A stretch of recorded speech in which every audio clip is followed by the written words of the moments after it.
Halo teman-teman semuanya, perkenalkan nama saya Abriel Suwanatana Lescona.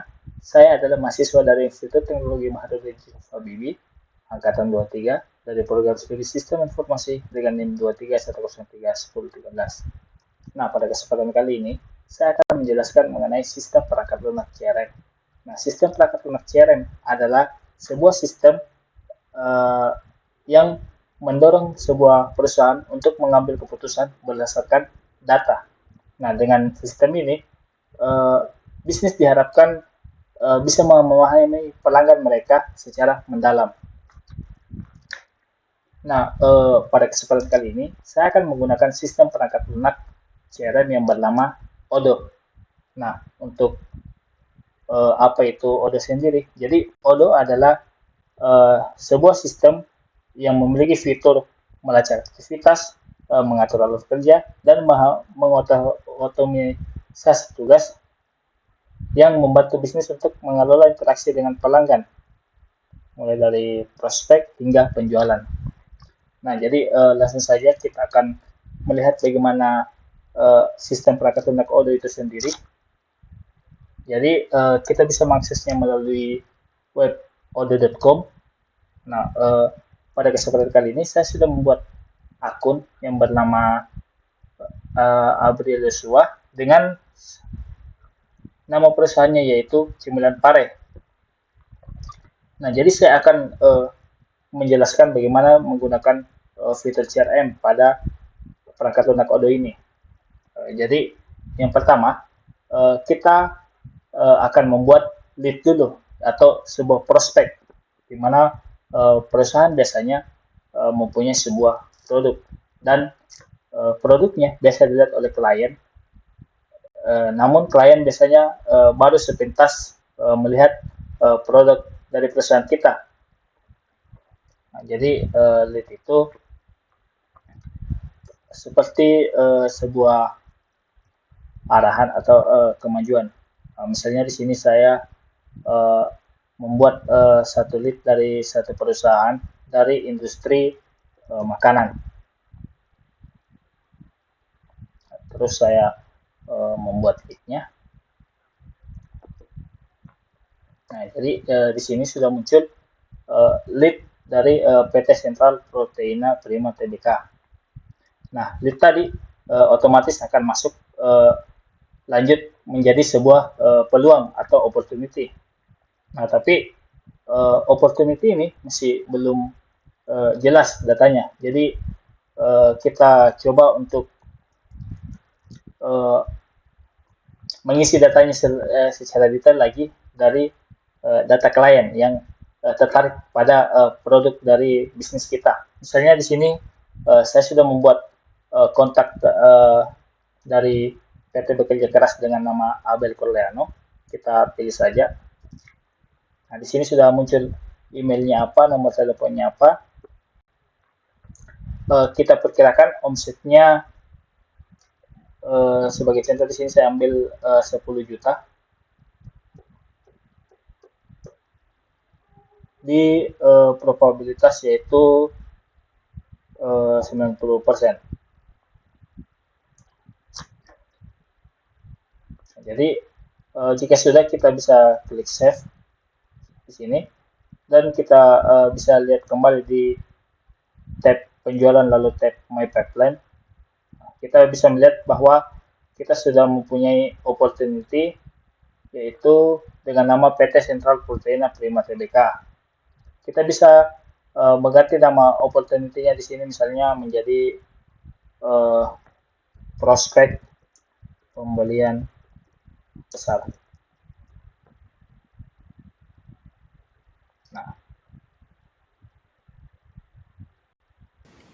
Nah, oke. Jadi opportunity tadi sudah masuk ke dalam saluran atau pipeline. Nah, di dalam pipeline ini terdiri dari beberapa tahap seperti tahap baru, tahap berkualifikasi, tahap proposisi, dan tahap berhasil. Kita juga bisa menambahkan tahap baru di sini. Misalnya kita ingin menambahkan tahap sorry, ini salah. Nah, misalnya kita sini mau tambahkan sebuah tahapan dengan nama negosiasi.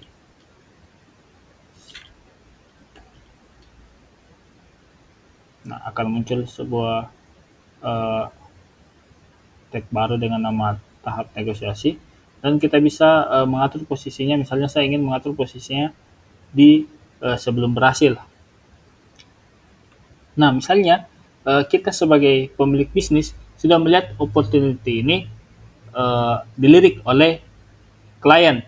Nah, tahap sekarang yaitu kita mencoba untuk menegosiasikan prospek ini kepada klien. Jadi kita bisa geser opportunity ini ke dalam tahap negosiasi. Nah, misalnya lagi selanjutnya kita ingin membuat sebuah jadwal meeting dengan klien untuk menegosiasikan tentang produk kita. Kita bisa mengatur jadwalnya dengan memilih menu yang ada gambar kalender ini pada sudut atas. Kita bisa klik. Misalnya kita di sini ingin mengatur sebuah meeting atau pertemuan pada, sebagai contoh di sini, pada bulan Juni. Yang saya ganti dulu view-nya menjadi per bulan. Nah, misalnya saya pilih pada hari Senin tanggal 2 Juni di sini. Terus saya memberikan nama aktivitasnya itu yaitu presentasi produk. Nah, jadi tanggal mulainya itu pada tanggal 2 sampai tanggal 2 juga. Jadi kegiatannya itu sepanjang hari dan lain-lain. Misalnya pada kolom Warrior Video Call kita berikan saya contoh misalnya zoom.com. Lalu kita klik tombol simpan. Nah, maka otomatis di kalender akan muncul sebuah kegiatan baru yaitu presentasi produk. Nah, kalau kita misalnya kembali ke prospek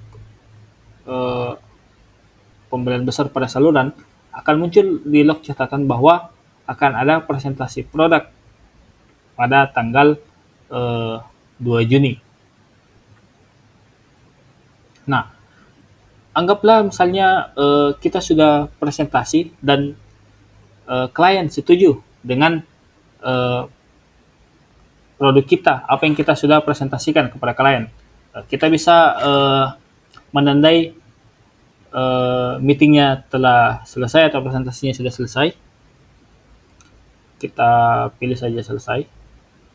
Nah, maka dari log catatan akan muncul pesan bahwa rapat telah selesai, yaitu presentasi produk. Jadi anggapannya bahwa klien sudah setuju dengan prospek kita yaitu atau produk kita, maka kita bisa pindahkan opportunity-nya ke tahap berkualifikasi. Nah, misalnya dari tahap proposisi ini, kita sebagai manajer ingin bernegosiasi lagi dengan klien terkait harga produk. Nah, jadi kita bisa memindahkan opportunity ini pada tahap negosiasi kembali. Nah, misalnya pada tahap negosiasi ini kita ingin membuat sebuah aktivitas yaitu ingin mengunggah dokumen terkait harga produk. Kita bisa melakukannya dengan cara klik menu aktivitas pada sebelah kanan, terus kita pilih unggah dokumen, terus kita berikan judul dokumen harga produk, lalu kita simpan. Nah, misalnya kita juga ingin memerintahkan karyawan kita untuk berdiskusi dengan klien terkait harga produk ini yang sudah kita kirimkan kepada klien. Kita bisa menggunakan fitur log catatan juga di sebelah kiri fitur aktivitas. Kita klik, lalu kita tag nama karyawan yang ingin kita pilih. Misalnya di sini saya memilih Brando. Terus dengan pesan, tolong bantu saya diskusi terkait harga produk dengan klien.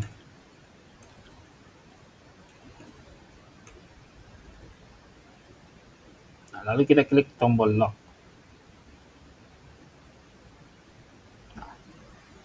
Jika sudah muncul pesan ini pada log catatan, maka pesan sudah tersampaikan kepada karyawan kita, yaitu Brando. Nah, selanjutnya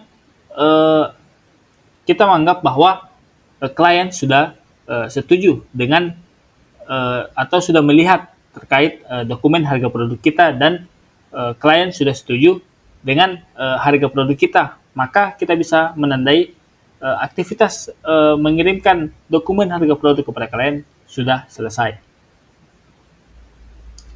Kita klik tombol selesai. Selanjutnya, setelah tahap negosiasi, kita menganggap klien sudah mau membeli produk kita. Kita bisa melakukan quotation dengan memilih tombol penawaran baru ini pada sebelah kiri. Itu kita buat new quotation, atau istilahnya kita membuat nota atau kwitansi, invoice untuk pembelian produk kita. Nah, di sini sudah ada nama pelanggannya, biodata pelanggannya secara otomatis yang terisi sendiri.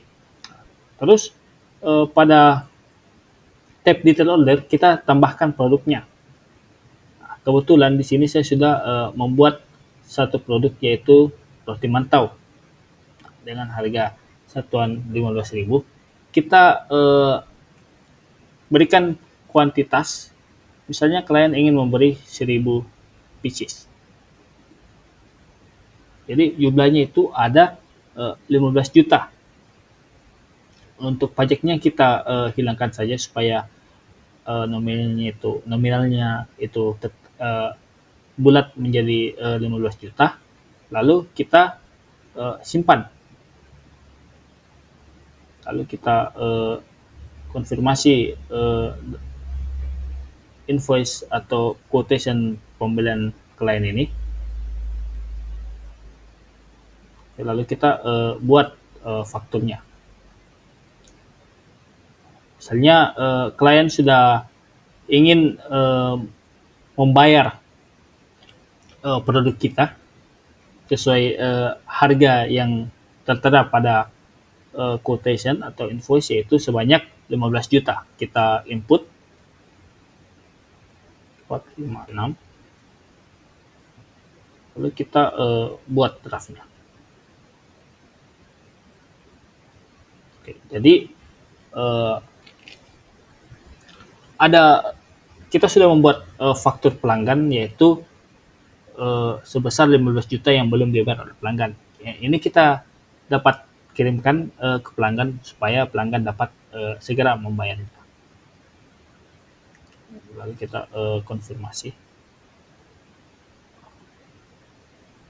Lalu selanjutnya, jika misalnya klien sudah ingin membayar produk kita bisa memilih menu bayar pada sebelah kiri ini yang ada tulisan bayar. Kita klik. Contohnya di sini si klien ingin membayar dengan metode bank, dan metode pembayarannya itu pembayaran manual. Nah, jika semua datanya sudah lengkap, kita klik tombol create payment. Maka otomatis invoice atau faktur ini sudah dianggap lunas karena pelanggan sudah atau klien sudah membayar lunas produk kita. Jadi kita bisa anggap bahwa prospek atau peluang kita ini kita telah berhasil karena klien sudah membeli produk kita. Jadi kita tandai sebagai won. akan muncul menandakan selamat atas transaksi kita. Jadi kita lihat kita telah berhasil menangani prospek ini hingga ke tahap won. Jadi dengan perangkat lunak Odoo ini memudahkan sebuah bisnis atau perusahaan untuk mengelola tahap-tahap prospek atau peluang dari bisnis mereka, sehingga bisa dianalitik untuk dijadikan sebagai pengambilan keputusan bagi perusahaan mereka. Oke, mungkin itu saja yang bisa saya berikan kepada teman-teman sekalian. Mohon maaf jika ada kekurangan atau ada yang teman-teman tidak dapat pahami. Saya harap apa yang saya sudah jelaskan pada video kali ini bisa bermanfaat dan menjadi ilmu bagi teman-teman sekalian. Sekian, terima kasih. Sampai jumpa di pertemuan berikutnya.